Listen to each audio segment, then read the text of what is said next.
Welcome back, everybody, to the Radical Moderate Podcast. I'm your host, Pat O'Brien, and this is part 2 of an episode with Melissa Duersch from the Nelms Dyslexia Center in Fayetteville, Arkansas, and Scott Simon, the director of the Don and Millie Nelms Foundation. Welcome back, guys. Thank you. Thanks, Pat. Thanks for having us. So in the last episode, we talked about dyslexia, and quite frankly, I was shocked to hear the number 20% is what Scott believes, and I guess what the data would show, that Americans, and probably expand that to world population most likely, are affected by this. That seems like a massive number to me, just in general. But then Melissa shared a story about your third child, a boy who wasn't like the other two and wasn't doing the things at the same level, and all that your confusing journey of how to figure out what was going on with him, and even to some extent buying into what you were being told by, I guess, the whatever resources were available, including schools, to say, well, he's just not a good learner, and that's just the way it is. And you were kind of a mindset, I guess that's right, until like a friend or neighbor said, no, I think he's got dyslexia, and here's the path forward. I think everyone would agree, especially if you listen to the last episode, that parents just having to figure things out on their own, that is not a good solution. So I want to start this week by saying, what are the solutions, and like how does dyslexia play into the formal education system, public education system?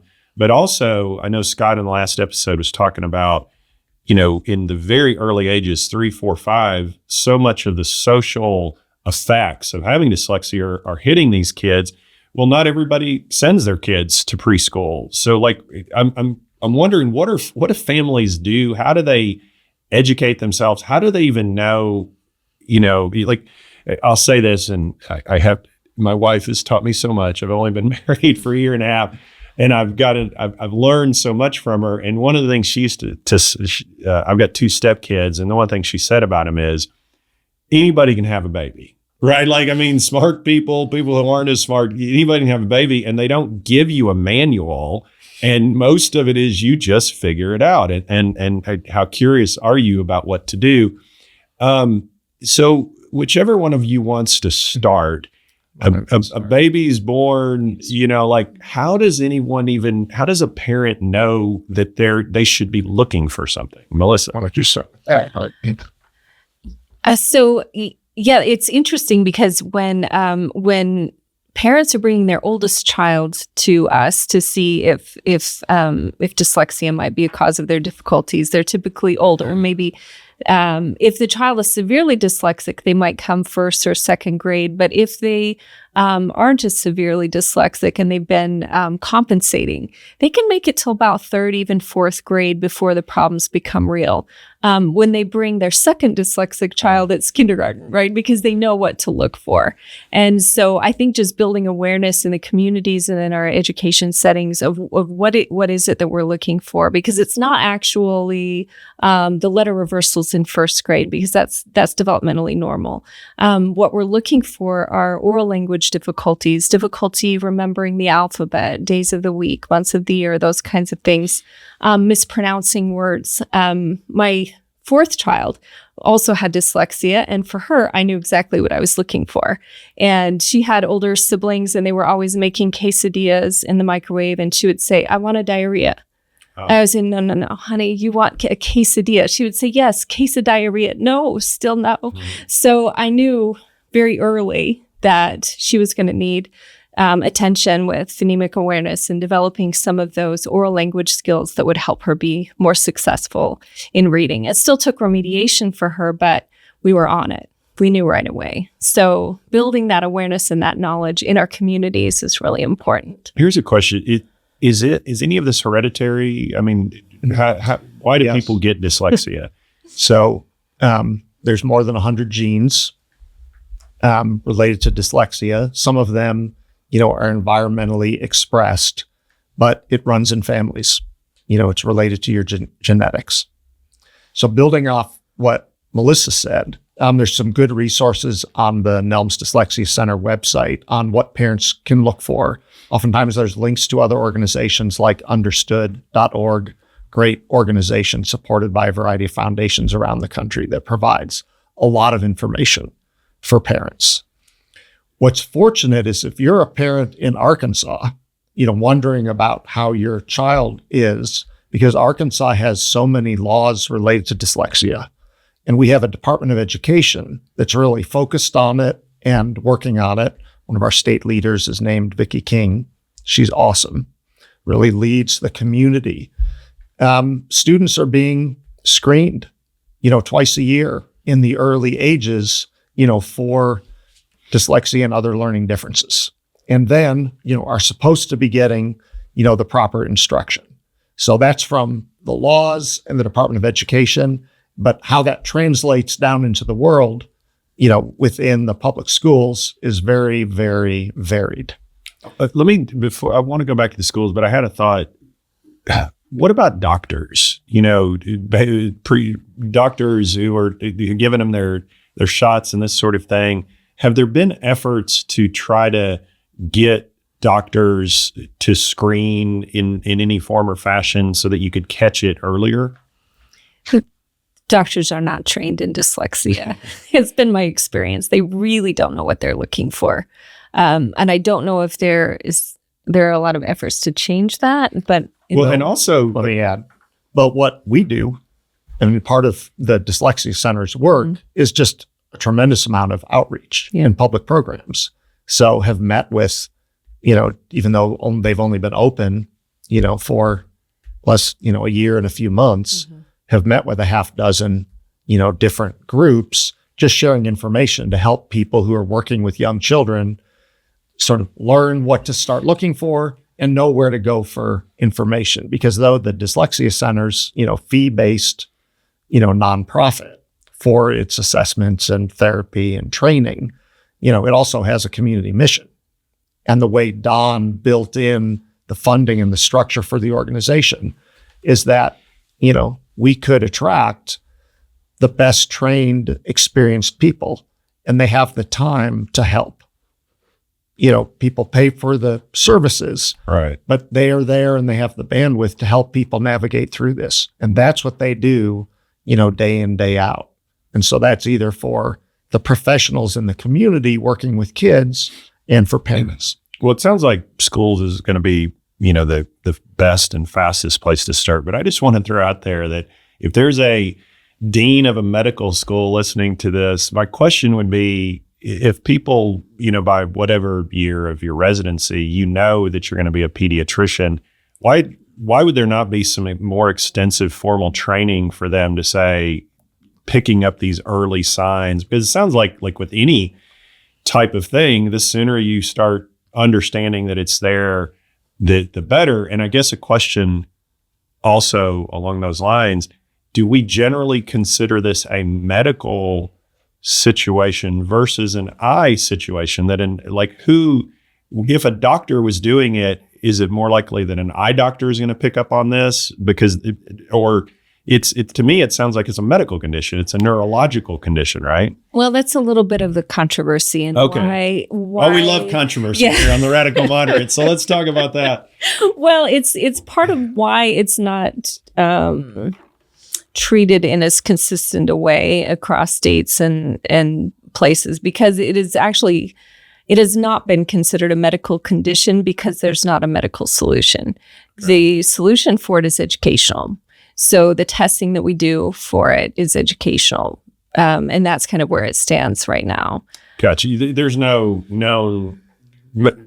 pill or anything like that that's going to help you. Well, that makes sense. It just seems like there's a gray area there, and maybe that helps explain why we've come so long with understanding that this is a big deal, but not really with this uniform approach. So let's start to talk about the uniform approach.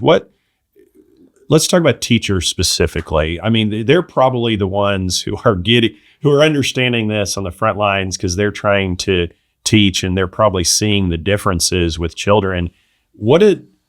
How did teachers become educated themselves on this sort of thing?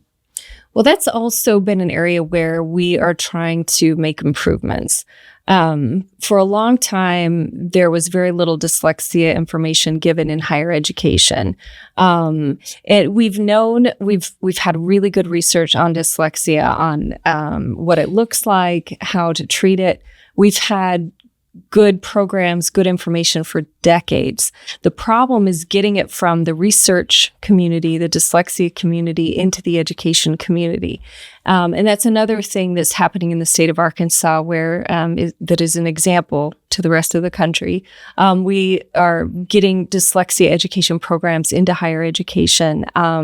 We've got a partnership with University of Arkansas right now to help teachers who are pursuing higher education in reading have a dyslexia component to their education. And they can actually fulfill some of those requirements by completing the CALT program, which is part of the training that we do at Nelms Dyslexia Center, to prepare people to be therapists to work with students with dyslexia.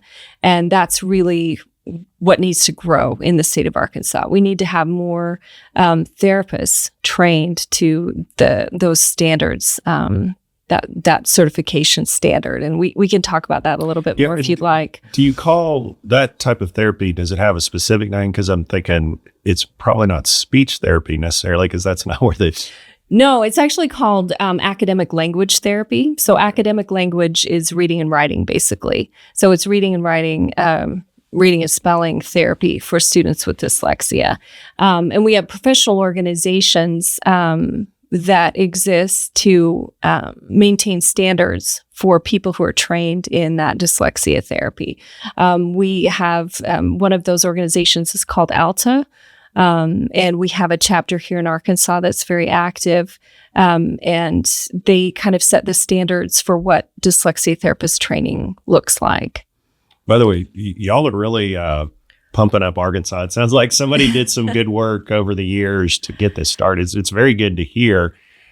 Scott, what can, in terms of the educational system and how teachers can find the resources and that sort of thing, like, where do you think we are on that in general? And then what do you think are the next steps?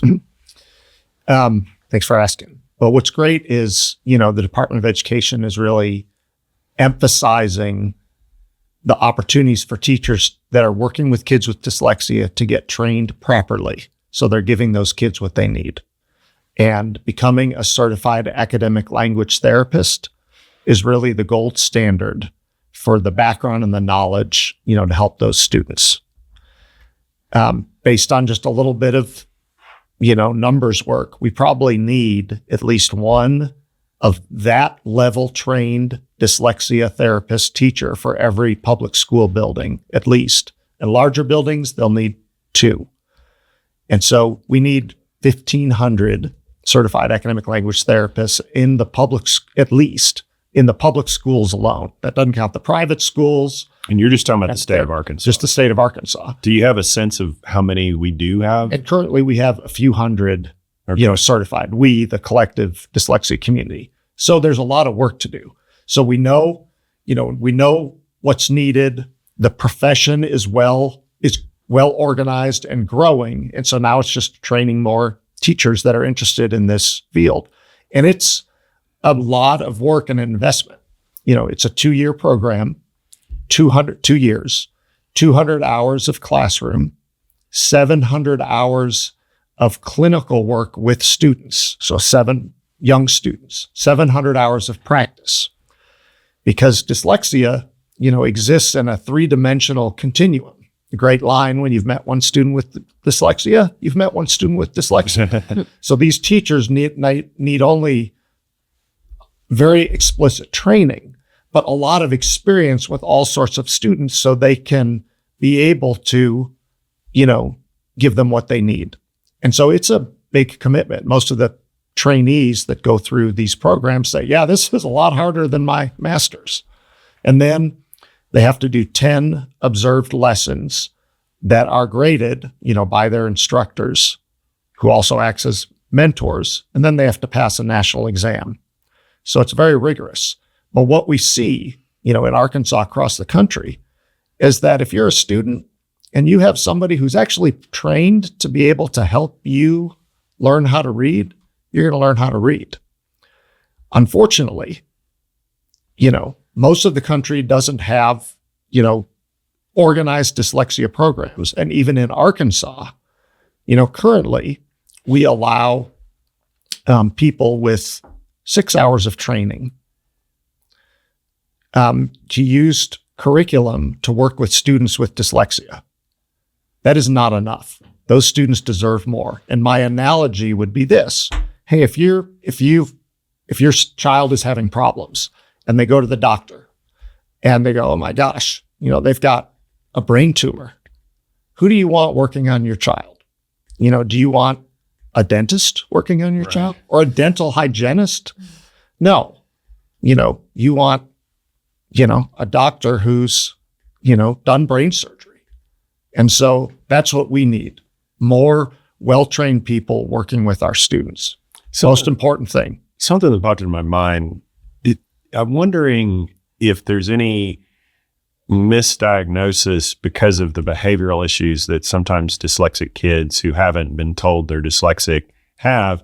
Does there become a misdiagnosis that maybe they've got ADHD or something similar, and then they do go to a doctor and now they're on pills or medication when that may not really have anything to do with what's going on? Is that something, am I just off base there, or is it something that you see happen? So it's interesting about ADHD because it does co-occur with dyslexia about 50% of the time. So it's hard to know. Like they're like, oh no, they got ADHD. It's like, yes, but they've also got dyslexia. Yeah, but I can tell you from my experience, a lot of times teachers will go straight to an ADHD or parents or community. You will go straight to ADHD because you're more familiar with it. And I have seen students, I have done assessments for students who come in who, their parents say, the teacher thinks it might be ADHD. But I work with the student and we also look at working memory, which is highly correlated with ADHD. So I do the testing with the student and I see no signs of ADHD. I don't diagnose that, but I definitely believe you're right. There are certain behaviors that students will have, not because they have a focus or attention problem, but because they're frustrated and they don't know. They're given tasks to do that they can't do, and so they act out because that covers their lack of knowledge.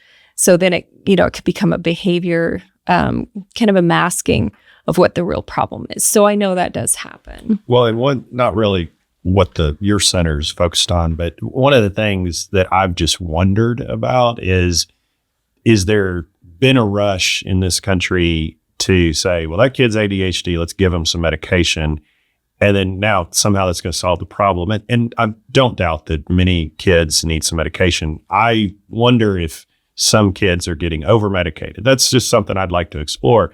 Having said that, on this side with the dyslexia, there's no medication that would help anyways. And I think what Scott said a minute ago was, it's pretty much 100% success rate once you go down the road of, hey, you've got dyslexia. We know what to do. We just got to get you to somebody who can help you do that. So you don't need medication at all in that regard.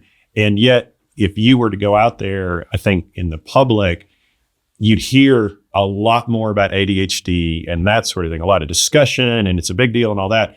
And I feel like you'd hear a lot less about dyslexia when it's like dyslexia has got a very clear pathway solution, non-medication based. And so I think it sounds like there's a little bit of an intersection there. It's maybe another episode with a different guest.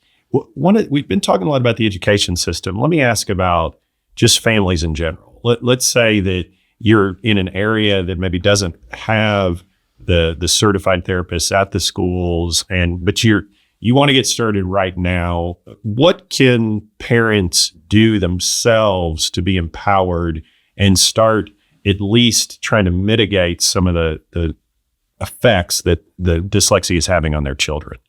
That's a really good question.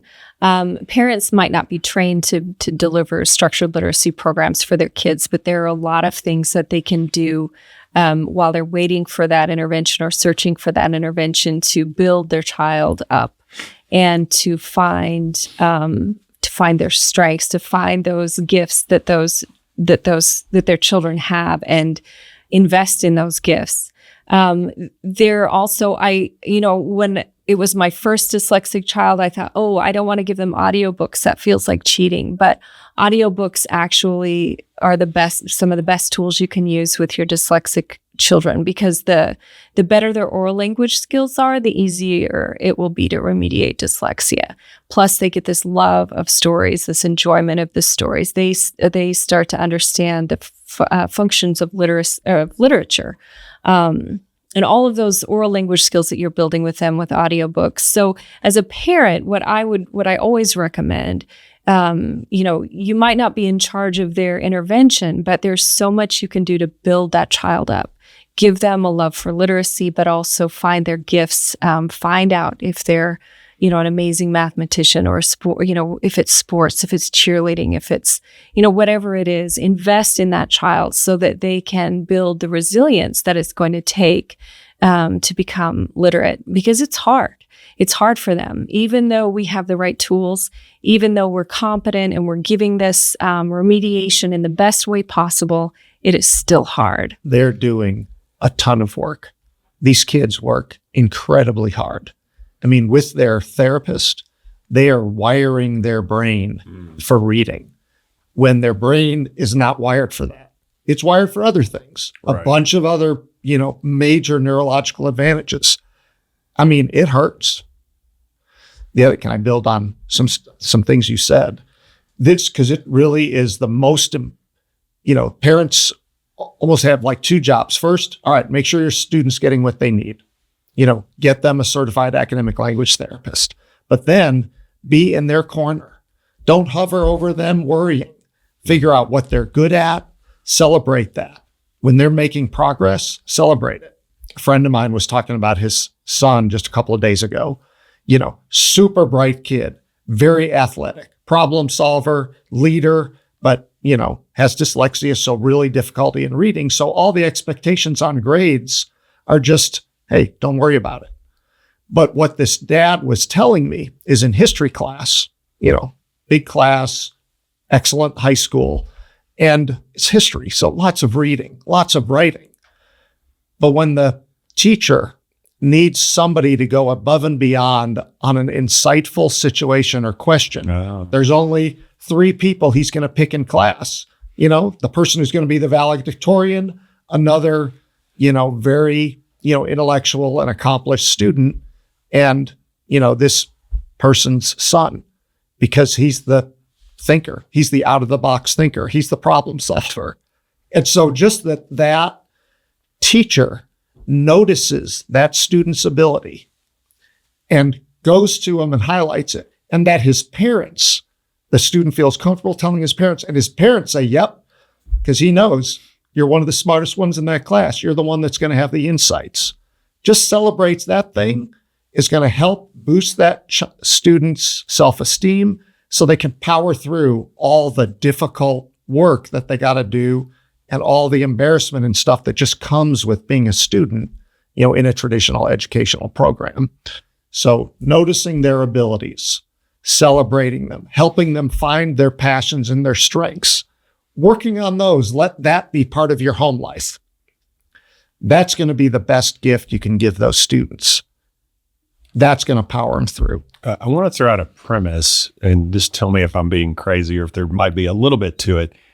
If you just knew that a child had dyslexia, let's say there were some genetic markers or something, and by age 3, it's like, oh, that kid's got dyslexia, and you were prepared with all of the resources to just address that particular situation, in some ways, could that child be somewhat advantaged over people who don't have it because they, like you've talked about all these great entrepreneurs who overcame it.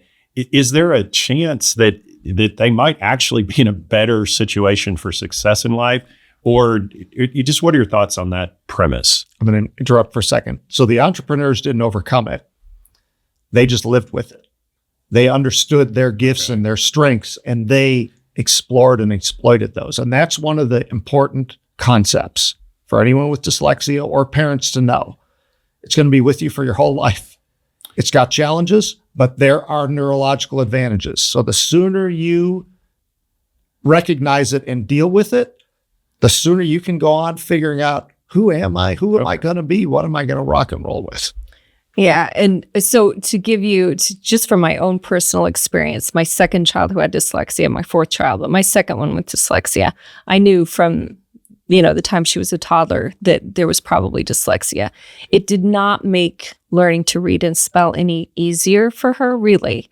No one, she always talks about how no one thought she was smart until about fourth grade. She was never chosen for the gifted program. I worked with her in structured literacy program from before kindergarten. It still took her longer to learn how to read. That's just the situation. That's just the nature of dyslexia. It takes time. But she always understood. It was always just part of who she was. She accepted it as, this is just what challenges me. And she, by fourth grade, they knew she was smart anyway, and she's just been incredibly successful at school. She advocates for herself. She says, my handwriting is terrible and I need to do this and this and this. And she'll go to, even in high school, she's in college now, but even in high school, she would go to her teachers and say, these are my challenges. This is how I'm going to work around it. And you're just going to live with that. And they would say, okay. And she just did tremendously well. And she wants to be a toy designer. That's her dream. And I'm pretty confident that that's what she's going to do. She's incredibly determined. So it can be an advantage, but it doesn't take away that dyslexia, just like Scott said. You never completely solve what's going on. Well, we've got a couple minutes left in this episode, and I'm going to harken back to a couple episodes back. I had talked about a book called The Element by Sir Ken Robinson, and the premise is that there's a lot of different kinds of intelligence, much more than like an IQ test and that sort of thing. And one of the things he says is that creativity is just as important and perhaps more important than literacy. That's one of the core things that he talks about. And listening to you guys during this podcast, I'm picking that up in a big way. And I know there's a lot of things we didn't get to, but it sounds like Arkansas has done a really solid job of institutionalizing through the law that this is a priority, and then, you're filling things out. But I think if anyone takes something away from this whole podcast series with you guys, creativity is a massive thing and leads to amazing educational opportunities and probably life opportunities. I'm going to give each of you, just about 30 seconds or so to try to sum up, and I'll ask it this way. What is your why? I don't want to assume anything. Like, why do you get up in the morning every day, and why are you a part of this versus something else? You could do other things in life. So Scott, I'm going to start with you. Why do you do what you're doing for this foundation? Well, I would just thank Don and Millie Nelms. I mean, it's incredible what they're doing. They've taken care of their kids and their families, and they're dedicating their remaining resources, to help students and adults with dyslexia and make the whole world a better place for them. And it's just, feel incredibly fortunate, to get to work on something like that with cool people and all of, the awesome people at the center who are also dedicating their lives to it. I mean, it just feels good. There's just a lot of people working together to make things better for these students. Melissa? Well, I echo that. It is such a joy to be able to do this, to do this every day. We are saving lives. I've seen it in my own family. I've seen what it did for my son to understand how he could be successful and watch him be successful, and my daughter. And these kids who come to our clinic and these kids who come to our center and their families who come in so worried, so concerned. Are they going to be okay? Are they going to succeed in life? And then to just be able to say yes, and then to be able to help them and to watch them grow and to watch them. I've literally had children come in and sit under the table crying and tell me that they're dumb. And then over the course of 6 months, just watch their entire countenance change.